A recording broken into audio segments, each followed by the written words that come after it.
ایک بزرگ کا واقعہ ہے کہ وہ کاروبار کے لیے، روزگار کے لیے ایک بار کسی جنگل سے گزر رہے تھے اور کام کے لیے گھر سے نکلے تھے، عبادت گزار بھی تھے مگر ظاہر روزی بھی کمانی تھی۔ مگر اچانک انہوں نے ایک منظر دیکھا کہ ایک لومڑی ہے، بڑی فرما ہے، تر و تازہ ہے، اور اس کے ہاتھ پیر بھی نہیں ہے اور وہ اندھی بھی ہے۔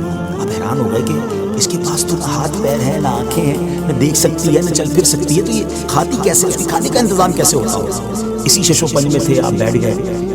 اچانک آپ نے دیکھا کہ زمین شک ہوئی اور دو پیالے نکلے، ایک شہد کا اور ایک دودھ کا۔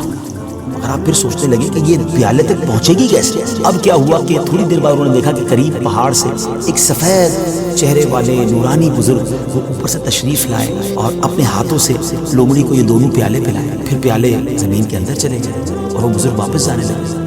تو یہ جو عبادت گزار شخص تھے، بزرگ تھے، یہ دوڑے اور جا کر ان کا دامن تھام لیا کہ حضور آپ تعارف تو کروائیں، آپ کون ہیں اور آپ کیوں یہ آئے تھے اس لومڑی کو یہ کھانا کھلانے؟ تو انہوں نے کہا کہ میں اللہ کے فرشتوں میں سے ایک فرشتہ ہوں اور میری ایک ڈیوٹی ہے کہ میں صبح و شام یہاں پر آؤں اور اس لومڑی کو اپنے ہاتھوں سے جو غذا ہے وہ کھلاؤں۔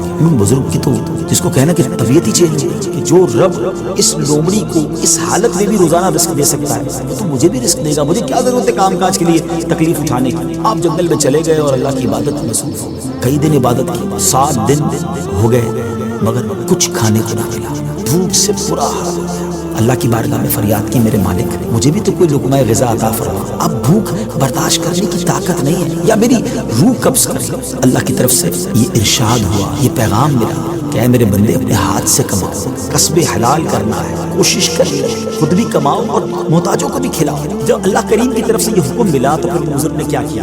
پہاڑ سے اتر گئے اور پھر اب طلب معاش میں اپنے کام میں لگے، کمانے لگے، آدھا خود کھاتے، آدھا محتاجوں میں تقسیم کرتے۔ اس واقعے سے سیکھنے کو یہ ملا کہ یہ دنیا عالم اسباب ہے، توکل یہ نہیں ہے کہ بندہ گھر میں بیٹھ جائے کہ بس اللہ روزی دے گا، یقیناً رب روزی دینے والا ہے، مگر اسی نے اس دنیا میں اسباب بنائے اور ہمیں اپنے ہاتھ سے کام کرنے کا بھی حکم دیا گیا ہے۔ تو کوشش کرنی ہے، ہاں کوشش کر کے جو اسباب اختیار کیے اسی کو سب کچھ نہ سمجھیں کہ چونکہ میری دکان ہے اس لیے مجھے رزق ملتا ہے، نہیں، رزق جو ہے وہ رب عز و جل عطا فرمانے والا ہے، رازق وہی ہے، بھروسہ اس پر ہو اسباب پر نہیں۔ لیکن توکل کو اس طرح نہ سمجھے کوئی کہ جناب کچھ کرنے کی ضرورت نہیں۔ ایک بار ایک صحابی رسول نبی پاک علیہ الصلوۃ والسلام کی بارگاہ میں آئے اور عرض کی کہ حضور میرے ساتھ اونٹ بھی ہے، کیا میں اس کو باندھ کر اللہ پر بھروسہ کروں یا ایسے ہی چھوڑ کر رب پر توکل کروں؟ نبی پاک علیہ الصلوۃ والسلام نے بڑا کمال کا ارشاد فرمایا کہ پہلے اس کو باندھو اور پھر رب پر بھروسہ کرو۔ ناظرین ایکچوئل تعریف توکل کی ہے کہ ہمیں اسباب اختیار کرنے ہیں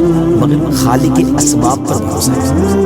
امید ہے کہ بہت ساری باتیں سمجھ آ گئی ہوں گی۔ رب سب کو رزق دیتا ہے، ہمیں بھی دے گا۔ اللہ کی قدرت پر یقین رکھیں، اس پر بھروسہ رکھیں اور اس کی بارگاہ میں دعا کرتے رہیں۔